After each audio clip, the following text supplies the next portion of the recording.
ASUS has a new model of the V16 laptop. This is kind of a thin gaming laptop is what I'd call it from ASUS. It's meant to be a budget offering from ASUS.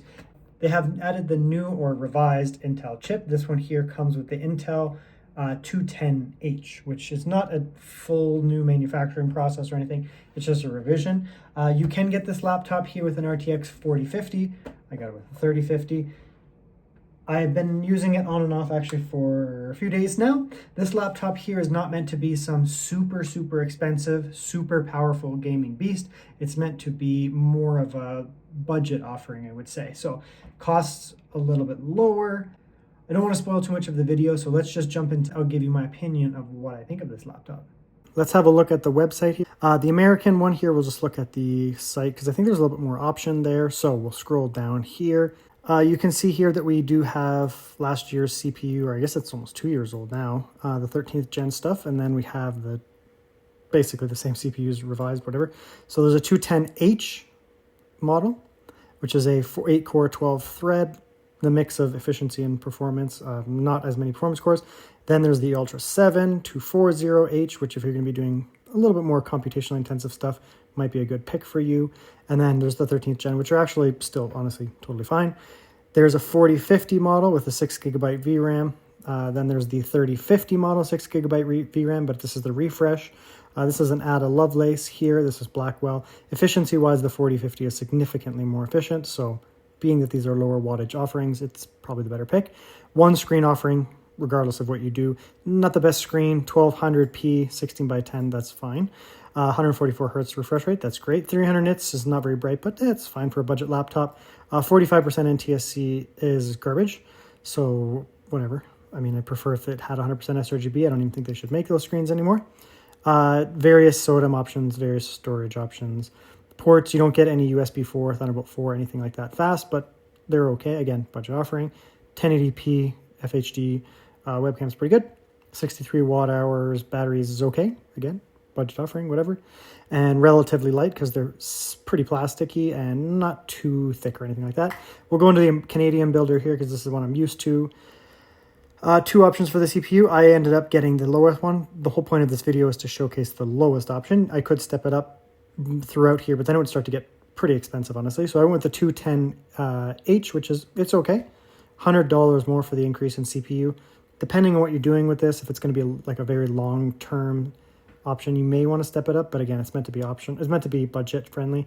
Only 16 gigabytes of VRAM, only 16 gigabytes of DRAM, system RAM, so you can upgrade that yourself. No issues there. Huge increase in price for storage, so don't do that, obviously. For some reason, English keyboards are more expensive. I got the French one, again, to keep the bilingual, to keep the cost down, so I wanted to get this as cheap as possible. 3050 Blackwell refresh, 6 gigabytes, and then a $250 increase for the 4050. So pretty massive increase if you want to step it all the way up. So the base price here was $1,200. Honestly, it's not that good for for the specs here, but again, this is a non-sale price. It's kind of an intro price.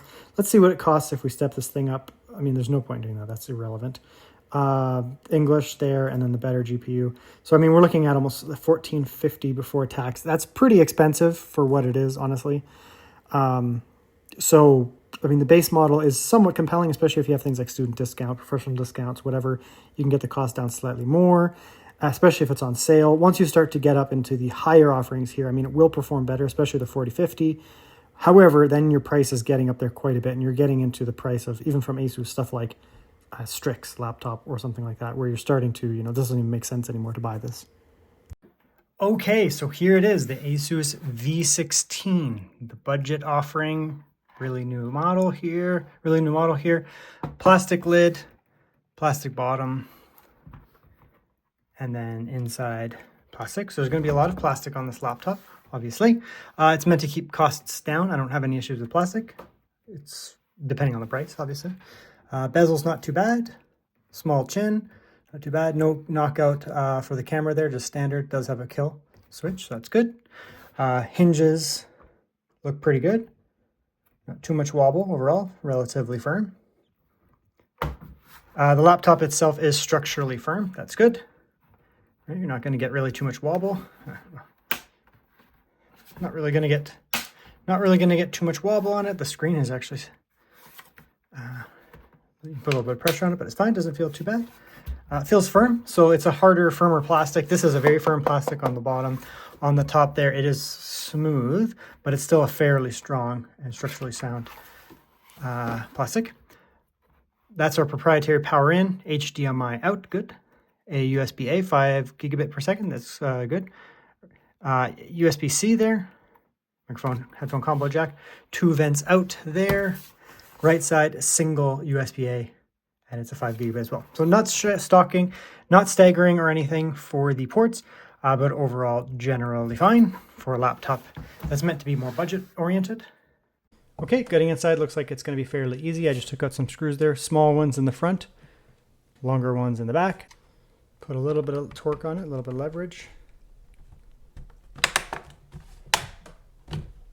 And just work your way around, I suppose. Yeah, that should be okay. Okay, the clips in the back were a little bit more stubborn, but I just took my time, pulled them up gently. There we go. Plastic bottom, but it's a firmer plastic, so it should, so it does provide a lot of structure. Interestingly, there's like 2 fan cutouts, but there's no, this like doesn't cover the full thing, which is weird because the fans are here. Yeah, that's a weird design. Strange. You can see like it has the metal, which provides a lot of structure and will sit physically on top of the fan. The fan's going to pull down. This one's like straight up blocked off. That's so weird. I guess it's going to just like kind of pull air passively, like actively through here. So pull some air through there, pull some air through there, and then exhaust out the back. It's kind of a strange design. I guess it'll like wash some air over the VRMs, but I mean the cooling solution looks okay, so it's kind of dumb. I don't know. Put a hole there, pull the air in. We care more about cooling the CPU in that, so strange design. I don't know. Whatever, it's fine. Inside actually looks okay, other than that weird vent thing going on there.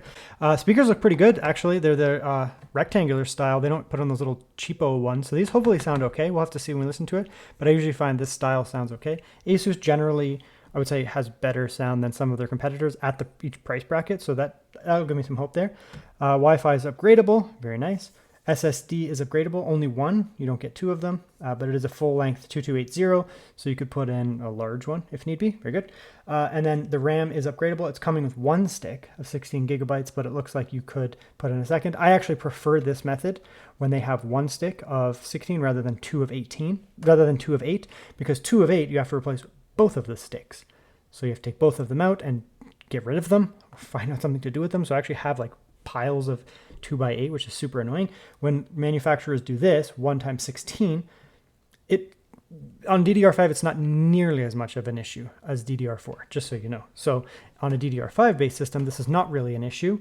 So you can go with this route here, and then later down the road you can pick up that same stick, slap it in, and increase your performance, increase your RAM, but you don't then just have a random 2 sticks sitting over, so that's nice. Heat pipes look okay. They're not super thick or anything, and there's only 2 of them, but there is at least 2 fans. We'll see how it performs. I'm not exactly sure, but yeah, we'll see here. Hopefully it performs okay. Kind of a strange fan design. I don't know. And then some VRM coverage there. One of them's the CPU, one of them's the GPU. Looks okay. So it looks okay inside for a budget offering. Again, I paid a little bit, probably too much for what it looks like inside now, but it's brand new when I bought it, like literally brand new. So eventually these things will drop in price. And at that point, I mean, it looks pretty good inside for a budget offering. I'm a little confused by this, like totally blocked off ventilation, but we'll see how it performs. If it doesn't throttle, then probably won't matter. Okay, so let's start with the keyboard here. It's kind of an interesting style. It's got that white cut around the top, white cut around the rim, and then the black top. I guess that's kind of for like backlighting type stuff. Let's turn that on for a sec here.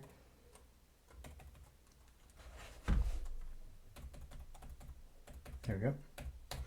It's kind of to help show off that. So it just kind of makes that pop a little bit, right? So it's done for a reason. Personally, I'm not a big fan of the aesthetic of it, but it does give it a little bit of a gamer vibe, and it does allow that, get out of here. It does allow the RGB to pop slightly more, or the backlight in this case, not RGB, but it does allow it to pop a little bit more. So I can see why people would want it on a gaming laptop. Fairly tall keycaps themselves. They're just like a square chiclet style keycap. That's fine. There is a decent amount of travel, however. You can see that there. Pretty good travel despite that. And then you do get the directional keys being a more premium looking translucent key that will basically stand out more, so that as you kill off the lights completely, you'll still be able to see these other areas, but these will stand out even more. So if you're playing a game, WASD directionality or this type of directionality is going to be much easier to do. So that's very nice, actually. Then you do get embedded function and dedicated controls up top there. Copilot button, this is a French-Canadian keyboard, unfortunately, but that's fine. I guess that's what they offer. It was weird they didn't have one that was not. That looks fine. And the trackpad is quite large, actually. You will get fingerprints on this deck here, but it won't be as bad as some laptops, but you will get some fingerprints. See how it goes.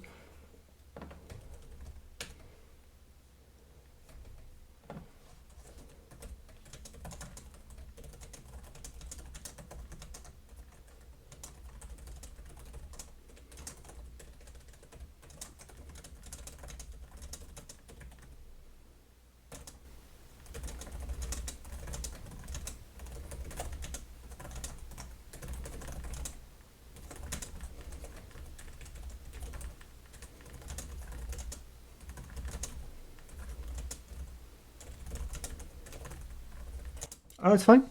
ASUS, generally speaking, I would say is fairly consistent with keyboards. They're generally fine. Like, you're not going to get an ASUS keyboard. Typically, you're not going to get an ASUS keyboard and just be like, it's trash. That's not a common situation here. I usually find their keyboards at worst to be like fine. And this one is fine, especially for like a gaming laptop and a budget gaming laptop. It's totally fine. It's a little mushy. Yeah, it's a little mushy, but it's fine. A little bit of keyboard flex, but again, fine. It's a budget laptop, so I don't really have too much complaints about it. Totally fine. Trackpad is smooth, so this is a smooth texture. Actually, this is also a smooth texture. No glass or anything, but it's actually a really large trackpad. A lot of gaming laptops, they actually shrink that down. So it's nice to see. Some people might like that. I don't care about large trackpads. They can be a little bit smaller and fine. Click. Fine. A little bit not as sharp as I prefer, but fine. So everything in terms of inputting to the laptop is fine. I don't have any complaints generally speaking, and for what's supposed to be a fairly budget offering, I also don't have any complaints. They're totally fine. So now one area where this laptop is not going to excel is the screen. I find a lot of budget gaming laptops typically, from most brands, they usually cut back on the screen. Screens are, I guess, probably pretty expensive, so it's probably one area they themselves cut back costs so that they can keep the cost of the product itself down a little bit. So 1200p, not fine resolution, but with the GPU pairing, you wouldn't want more. Because a 3050 in this case, I think it goes up to a 4050. It's not going to do well with a 4K screen, or even a 1600p would be a little rough. You do get relatively high refresh rate if you'll decide to open, 144 hertz. So you do get good high refresh rate. That's nice. 1200p, but the color space is nothing fancy here. Generally good blacks. I don't see any bleed around there. This is like several days past when I started this review, and the screen hasn't looked bad at night or anything like that. So the in terms of like sometimes you get pinching and you actually get some bleed. None of that here. So the blacks are fine for an IPS screen, no problems. Now the color space is pretty bad. So you can see here. I mean, I'll turn that up to a reasonable resolution. We'll actually go higher. And yeah, it's kind of orangey pink, muted color. It looks a little different in the camera than in person. If you've ever used a Steam Deck, like a traditional Steam Deck, and then you brought out the OLED Steam Deck, besides the blacks, like ignore the blacks on the Steam Deck, the colors. I have a video also showing this. The original Steam Deck has a DCI P3 type color space like this, where it's orangey, doesn't look great. And then let's say actually you went to the ROG Ally. The ROG Ally goes to 100% sRGB screen. It looks much better than the original Steam Deck, considerably better. And one of the areas you see that is the reds, where they become they're just not bold. They're muted. The color space is crushed. Like in here, it's a very crushed color space. It actually looks worse in person than on camera. So just be aware of that. And you primarily find it in the reds. You can come out here. This is another one I like to show. And even in the greens, it's a little muted. Not as bad. They're a little muted, but I typically find the cool colors like the blues and the purples are fine. Greens are a little washed out, like grass looking a little dead here when it should be a little bit more vibrant. But primarily it's the reds. I don't personally like that. Like, this scene looks fine. I don't personally like that because if I'm playing a game, I want the screen to be vibrant. People who are consuming content and playing games actually are probably a better candidate for a better screen than someone who's just doing number crunching, right? So a traditional, basic, boring business laptop that's being used for Excel and Word documents, the screen probably doesn't matter in terms of color space that much at all, realistically. It's not just creators and graphic designers who need a good color space. It's people who are gaming and consuming media. Part of the reason why people buy, they buy OLED laptops, they're like, oh my God, it's so good, right? Like, it does have good blacks, whatever, on an OLED, but this laptop actually has fantastic blacks, honestly. So you're not gonna have any problems with these blacks. They look very good, honestly. It's shockingly good. But then the colors themselves are muted on something like this. So if you're playing some certain types of games, like if you're playing for Horizon Forbidden West or something like that, maybe we'll test that. And it doesn't look vibrant, unfortunately.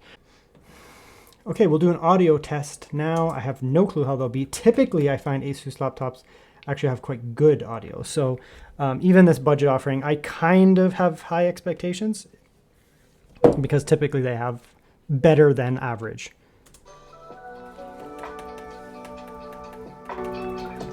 See how loud it can get?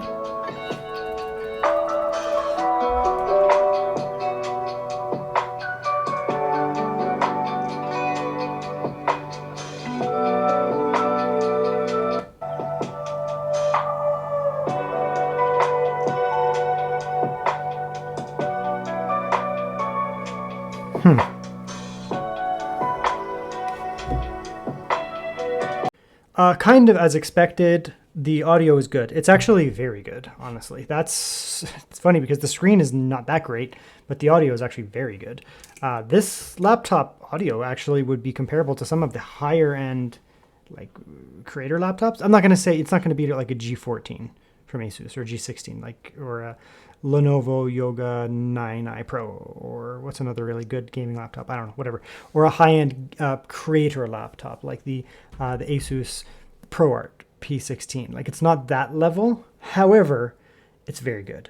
It's very good for a gaming laptop, and it's very, very, very good for a budget gaming laptop. So audio is a strong strength of this laptop here. Performance testing here. But before that, we're actually going to look more at thermals and noise to see if it's a noisy laptop, to see what the thermals are like, and to actually see what the wattages are like on the laptop. So there are control modes in here. All of the ASUS laptops have different performance modes. Some of them are in Armory Crate. This one here is in my ASUS. So you do have the different modes here: performance mode, full speed, standard, whisper. I think in, say it was a Zephyrus, it would be turbo performance, balanced, quiet, silent, something like that. So we're going to go with this here, optimized. We will start with full speed mode. In some laptops, full speed mode just lets the fans go. I think MSI laptops do that. Here, this is basically turbo mode, so it'll only do it if it needs to. So that's good. It doesn't just rip the fans for no reason. So let's start with turbo here. We'll just see kind of what the thermals are like, if it's noisy, if it runs hot, any of that type of issue there. And then we can kind of assess the performance in the actual benchmark section itself, but we'll start with this.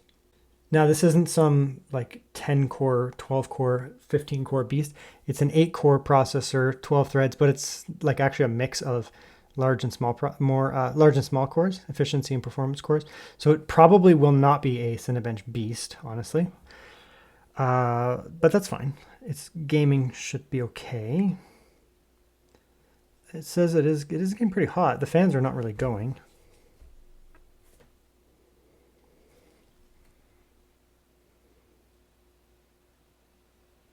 So we'll give it a sec here for the fans to spin up. Okay, now the fans are spinning up a bit.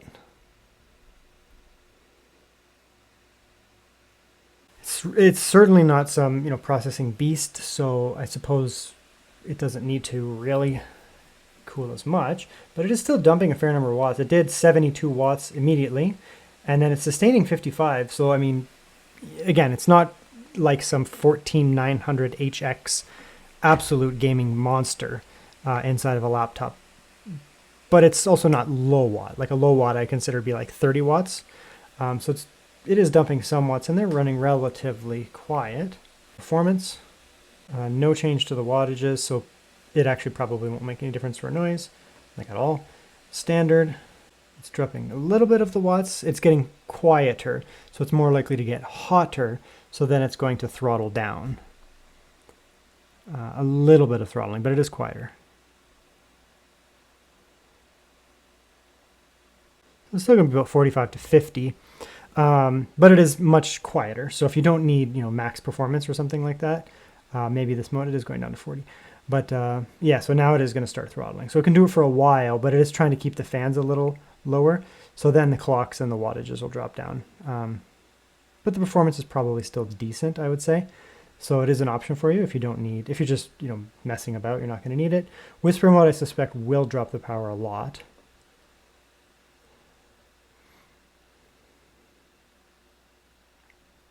Or not. The fans will spin down a lot, then it will get hot, then it will have to throttle. Regardless if it's dumping less watts intentionally, it's going to have to dump less watts once it gets hot. So it is considerably quieter. It's interesting because some laptops, when you go into performance mode, what they typically do is they have a preset wattage. So Whisper would be 20, standard would be 30, performance would be 50, full speed would be max, whatever you want to do. And it just goes to those watts, locks it, and then the heat would, kind of go from there. This one seems to be a little different. It actually lowers or raises the fan speed, and it still just dumps as much watts as it can, and it allows itself to throttle. So when the fans are higher, it will throttle at a higher temperature. Temperature will go up, wattages will go up, performance will go up. And then if you put it on a quieter mode, the fans will come down, quieter, quieter, quieter, but then the temperatures go up. It gets hotter and hotter and hotter. So then what happens is the entire system needs to throttle down. So it's a little bit of a different take. In the end, it essentially achieves the same results. It's just that you're literally controlling the fan here, which does make sense. It does say fan control. Whereas on an ASUS game, I guess this is a gaming laptop, but one that's sold as a pure gaming laptop like a Strix or something like that, the fans are secondary to the performance profile. So the performance profile is messing around with the wattages. It did drop down a lot there. It's based on the wattages, whereas here it seems to be doing kind of both almost, right? So the wattages are still jumping up, right? It'll jump up to like 40, then it'll get hot, then it'll throttle down. So it really is just messing with the fans more than anything here. Looking at the benchmarks, we can see here that in the maximum performance mode, we're getting not great, but it's acceptable, I suppose, for this type of CPU. Score 9,218. It's okay, honestly. Moving over, though, to one step down, interestingly, the performance actually goes up quite a bit, actually, 11,000, at least in a short-term test, which suggests potentially some type of thermal throttling on the higher performance mode, meaning that a more consistent lower temperature might be better. Just to be safe, I reran the test again, and it did go down slightly, but 10,000 or so. So again, we're looking at a higher performance on one step down from the maximum mode, probably due to thermal conditions. Then jumping all the way down to the minimum mode, the lowest, it actually just goes right back down to the max mode. So honestly, it's not really making a big difference. Like I said earlier, I think it's just primarily affecting the fans, interestingly. Wi-Fi is interestingly not good on this laptop. I was sitting about 3 feet from my router, which I have very fast internet, and it's very slow. So then I ran it again on the same server. It was very slow. Then I ran it again on a different server, and it was quite slow. And I ran it the next day as well, just to be safe, and yeah, it's weirdly slow. I don't know why.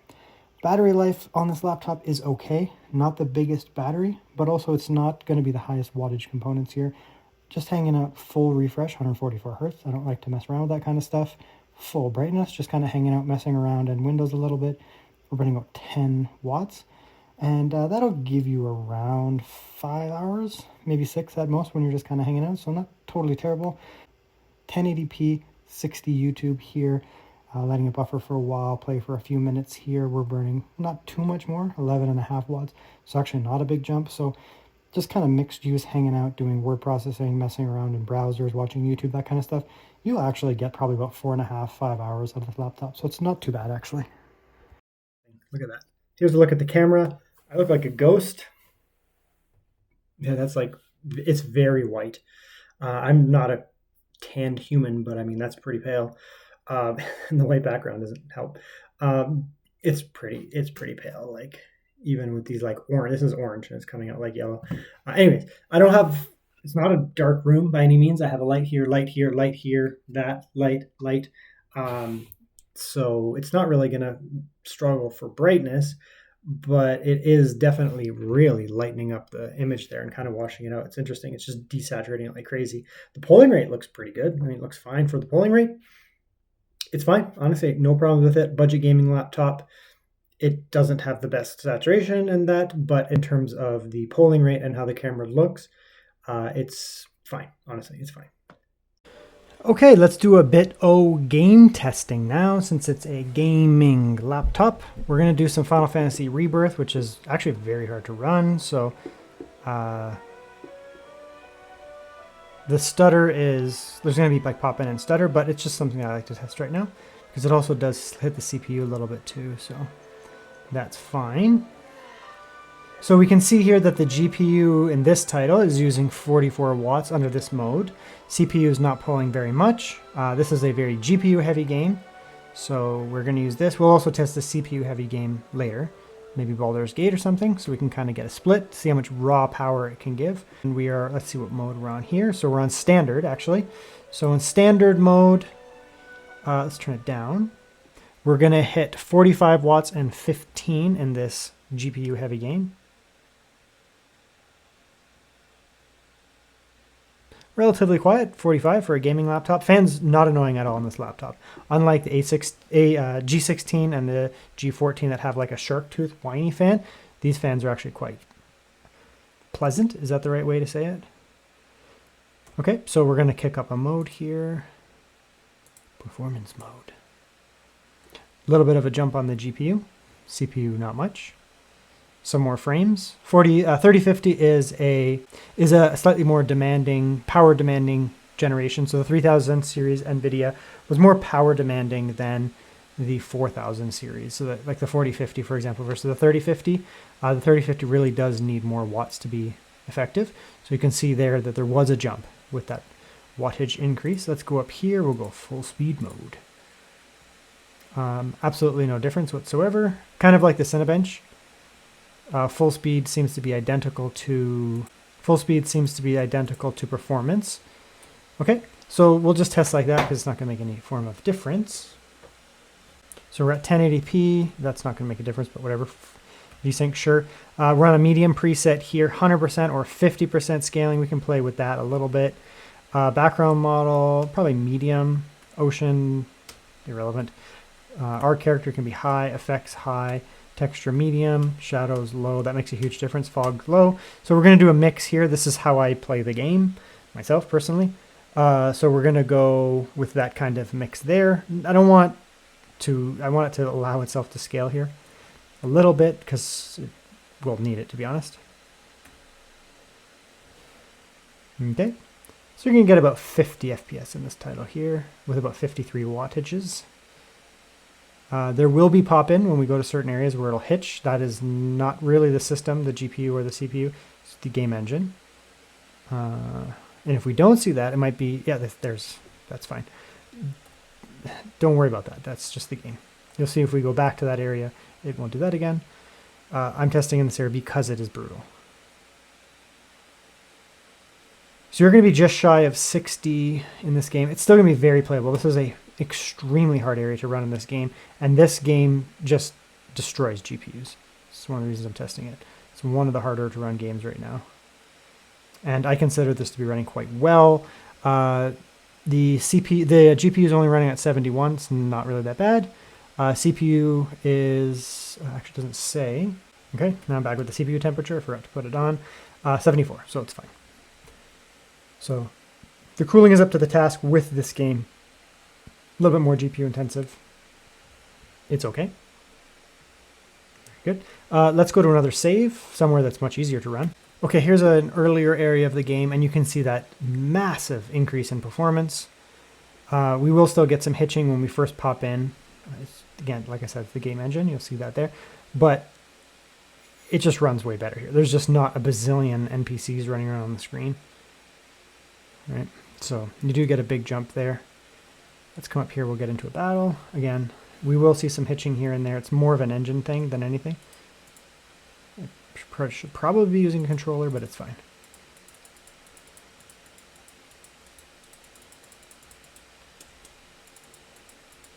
Yeah, the lows are crap, but I mean, that's basically the Rebirth experience. So it's running fine. Okay, so let's do one more game. We're going to do Baldur's Gate because it's very CPU intensive and GPU at the same time. Okay, I've returned. We will test one more game. And in this case, we will do Baldur's Gate. Why? As I said, this game is very CPU intensive. So it's going to hit the yeah, you can see the CPU is already demanding some more wattages than, yeah, definitely, than Final Fantasy Rebirth. Not a ton more, but it is demanding it. We'll go with the settings in that in a moment. It's not important. So 18 to 20 watts moving around. This is a bit of a CPU intensive area. It's running fine at whatever settings this is, so that's good. Let's come in here. I just want to quickly try full speed now. Is it going to allow? Yeah. So in very GPU intensive games, it only boosted for a second there. Interesting. Yeah, it's weird. It's almost like the system is platform limited, like full wattage platform limited, because it's only supplying 55 watts, like max, to the GPU, and the CPU is not pulling more too. The CPU can pull more under a scenario where it's only the CPU, like Cinebench, obviously. But if you're slamming both of them, either what's happening here is it's sharing it, so it only has, let's say, 70 or 80 watts to work with. I don't necessarily think that's what's going on here. What I think is going on here is the GPU, being a low wattage GPU, is just not able to supply enough frames that the CPU is, needing to do more than that. Honestly, that's probably what's going on here. So even if the CPU could pull more wattages here, it's not going to make any difference because we're GPU bound because of the low watts on the GPU, if that makes sense. So yeah, it's just I would consider just a low wattage system, specifically because the GPU is just not able to pull more than that. So it's not a beast, it's a 3050. The 4050 is a more powerful offering. It will be more efficient. So at 55 watts on a 4050, there will be more frames to be had than 55 watts on a 3050. Period. It's just the way that it is. That's just the way those. It's not just that it's a newer generation of GPU, whatever. It's that the 4050 is more efficient, so it can do more with the lower watts. So we'll come in here 1200p. That's at ultra. So it was basically maxed out at 1200p. I would consider that acceptable performance. This game is not easy to run, even if you may think it is. Just quality, just throwing a dash of DLSS just to get those frames up over 60. You still get dips down. It's Baldur's Gate, it's the way that it is. It's a turn-based game, but you're fine here. Moving it around here, just really trying to make it render stuff. Indoor areas, your frames should probably go up.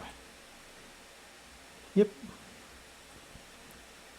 It goes up quite a bit, actually. So it's fine. Honestly, it's fine. The only limitation for the laptop is just going to be what the 3050 can do. It's not just a 3050, it's a low wattage 3050. So certainly no beast. If you had a big Strix from a generation ago with a full wattage 3050, maybe at 100 watts or something, or 80 watts or whatever, it would be more performant than this, but it's fine. I consider it relatively fine for a thin laptop like this. If you have access to the 4050 though, because it is a low wattage system here, and you can afford it, and you can afford the 4050. The 4050 would make more sense because with that 50 watts, it's going to do a lot more because the Ada Lovelace generation 4000 series NVIDIA are much more efficient. 4050, 4060, and 4070. So, but overall, it's running fine. So, what do I think of this laptop? It's actually not bad. Not bad at all. It's actually a decent laptop. The problem is it's too expensive. So, I don't know if that's just ASUS pricing or the fact that, now it has the 210H CPU in it, which is actually not anything special. It's just a revision. But the price is a little bit too high on this. In Canadian, we're looking at $1,200 for the 3050.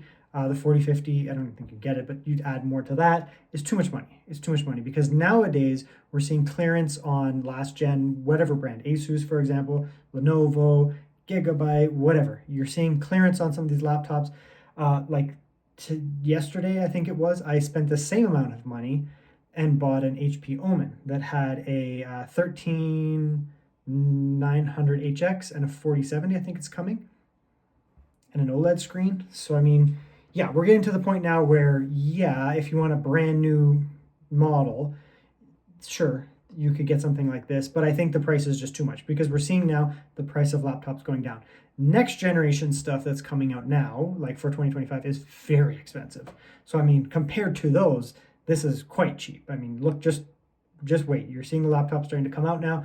The prices are kind of crazy across the brands for 2025 laptops, but you could still buy 2023 laptops, and you can easily buy 2024 laptops, brand new or open box or whatever, and get something more powerful. So there's nothing wrong with this laptop inherently other than the pricing. It's just too expensive. With a deep sale, I think it might be actually compelling because pretty good keyboard, pretty good trackpad. Chassis is plastic, but it feels good. I don't have any problems with it, and it's pretty thin. You can see right there. It is actually a very thin laptop, really light as a result. Screen, it kind of blows, but I mean, that's kind of, these budget laptops, they always have like a 45% NTSC screen. I don't know why, just don't even make those screens. Whoever makes screens, just no more. 100% sRGB is the new standard for screens, whatever. Speakers are fantastic. Performance is okay. So, I mean, yeah, it's fine. Honestly, it's just that the price is too high on it. If you are looking at this laptop, however, the 3050, unless it's really cheap, like I'm talking, I paid like 1,300 Canadian. I'm talking like 600 or 700 Canadian, like really actually deeply discounted. Wouldn't recommend it because the performance is okay, but you know, it's just not really there, and you can get a much better laptop for those kind of pricing. The 4050, however, now I haven't tested it because I don't have it, but I have extensive experience with the 4050. If you put this exact chassis here, only change it to an RTX 4050 with the exact same wattages that this 3050 gets, you will get better performance because the 4050 is more efficient. So 3050 model, fine, but it needs to be almost half the price of what it is right now, in my opinion. The 4050 model, I don't have it, but I think that, you know, if you are going to pick one of these up and you can get it with a 4050 for a moderate price, I think it is worth it. Overall, brand new from ASUS, it's not worth it. Honestly, unfortunately, it's just not worth it at that full price. Once you start seeing some, you know, 30 or 40% off sales, which sounds crazy, but that's where it needs to be, you know, 40% off, something like this, then it starts to become a little bit more interesting. And the problem is that even from ASUS, like even from this brand here, they still have last generation stuff, even on their storefront directly, which offers significantly better price to performance. So it's okay. With a deep price cut, it will be fairly compelling, even with the 3050. But I mean, if you can get the 4050, go for it. But at MSRP, it's just a little too expensive for me. It might be an interesting laptop, you know, in 4 months, 5 months, 6 months down the road, once prices start to drop on this chassis here. That maybe become a little bit more interesting because there's really nothing bad about the laptop overall. It's totally fine. It's just that once you factor in value, I think it does lose a little bit of the value sentiment of the laptop there. So that's the ASUS V16. It's totally fine. In fact, potentially good-ish, but only if you can get it at the right price.